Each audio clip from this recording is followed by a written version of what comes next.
Survival games are known to be a weird mix of peacefulness and pressure, and can often be seen as an embodiment of romanticism the same way life sims are. You are detached from the rat race that is life and from anything resembling the society that seeks to constrain you. Instead, you are in pursuit of being one with nature. Yes, they can also be characterized by stress, but there is always an inherent tranquility in games like Minecraft. They are often idyllic and an escape to say the least, and I found this peacefulness turned up to the max in Solarpunk. In this game, created by the two brains behind Cyberware, you are left to make sense of your surroundings and build a new life for yourself. You become completely self-sustainable instead of having to rely on making a living and paying for goods that are often overpriced just to get by. In this game, it's just you and the open land, and it seemingly makes for a nice adventure, albeit one that feels uninspired and often hypocritical in its idyllic scenery.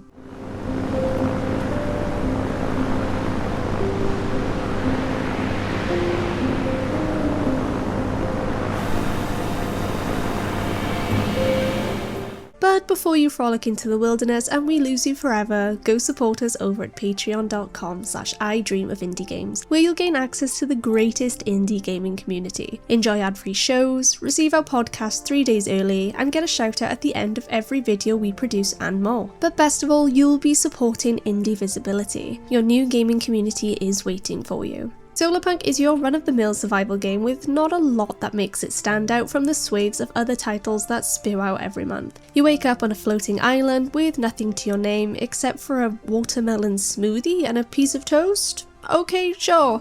The game is mostly directionless with a few stages of tutorial to help you get started before you are let loose to establish your own routes. It's then up to you to build everything from the ground up, like a farm, your house, and an arrangement of machinery that will steadily make your life easier. Solarpunk's gameplay is extremely familiar to those who have played at least one survival sim, but lacks a lot of aspects that make the world feel that bit busier. There isn't any combat to add any kind of pressure or stakes, there's no story or characters to interact with, so it's just me, myself, and I guess. Players who are looking for a complete rest from anything stressful will feel right at home here. The survival aspect shows itself by requiring the player to keep an eye on their hunger, health, and thirst meter, which can be easily replenished with berries or rainwater that you have collected. You can only lose health if you catapult yourself off a cliff or your other 2 meters are depleted, so don't do that. The focal point of Solarpunk's gameplay is crafting and gathering materials, which ultimately makes foraging easier. You'll start off with a basic set of tools such as a hoe and a pickaxe, and use a crafting table to make handy contraptions such as a rain collector to gather drinkable water, or a beehive to create beeswax. And then there's the research table. Here you'll use gathered resources like bricks or leaves to unlock collections of items like potted plants.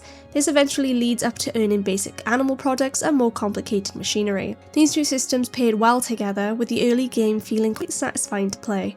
I hop between exploring the island to chop down trees and mine rocks, back to managing farms in order to retrieve cotton and wheat with ease. The micromanaging involved in playing Solarpunk can feel addicting, but that said, there are many lulls in this flow of gameplay. For one, you have to wait a set number of in-game days so that certain items can spawn, like crops or smelting ore. This was fine at first, but once I hit the 5-hour mark, tedium began setting in. I found myself twiddling my thumbs in boredom as I hung around waiting for an item to be ready many times throughout this review. Typically speaking, the natural progression of survival games is to automate systems that take up a bit too much of your time as you get later into the game.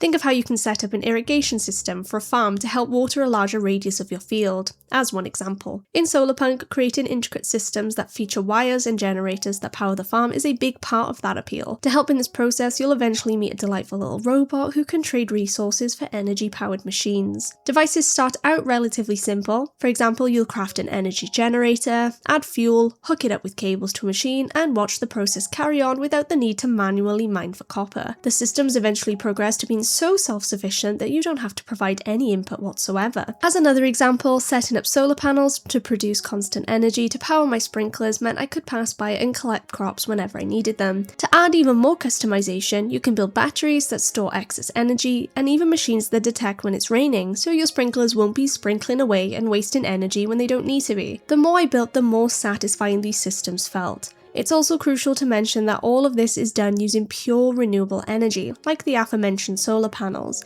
It was nice to know that I wasn't completely destroying the landscape at all times just so I could survive. However, this is also where Solarpunk rubbed me the wrong way in how it ironically presents its themes.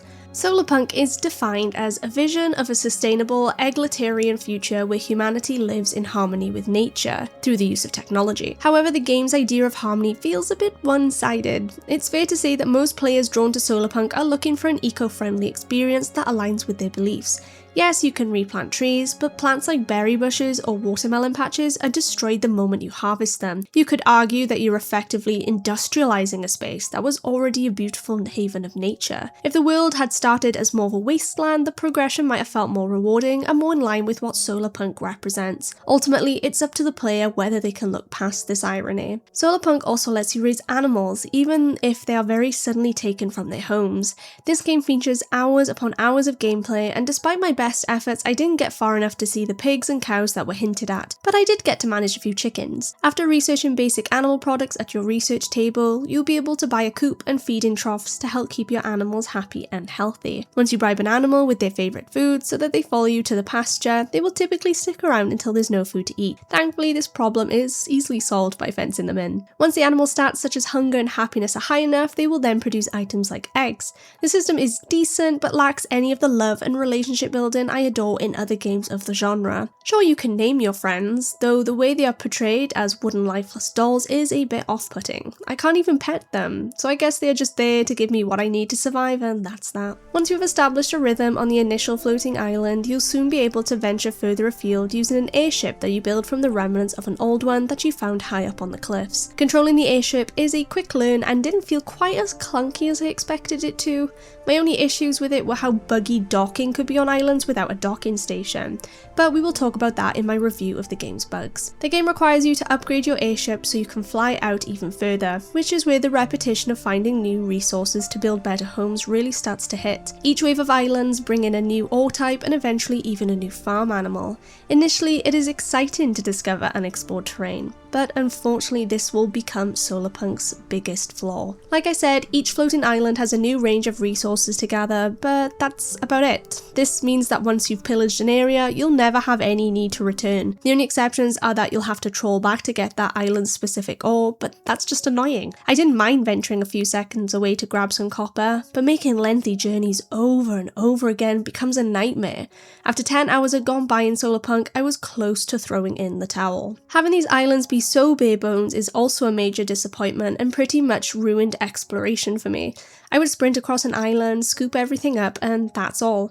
I didn't want to establish new settlements because there was no need to do so. I think this problem could have easily been alleviated through giving players meaningful reasons to return to previously visited areas, perhaps more shop vendors that held unique items, something like that. In this regard, Solarpunk simply feels uninspired. Easily the most realised gameplay system in Solarpunk is the building of houses and other buildings your imagination comes up with. Even though I don't know anything about roofing IRL, and likely never will, I was constantly impressed with the game's beautiful building architecture. Building itself is simple and handily streamlined so you can easily construct with a range of half walls, different styles, and even a glass set that allows for beautifully made greenhouses or conservatories. It's all stunning, with just a few minor annoyances like the foundation levels. With how bumpy the landscape of Solarpunk is, you will need to ensure the foundation is high enough to accommodate dips and bumps. This feels and looks a bit janky, but is all highly customizable, so I could see plenty of players spending hours building mansions that hang from cliffs. The furnishings you can place inside and out are also beautiful, with an array of plants, pictures, and rugs available to bring colour and life to your wooden abode.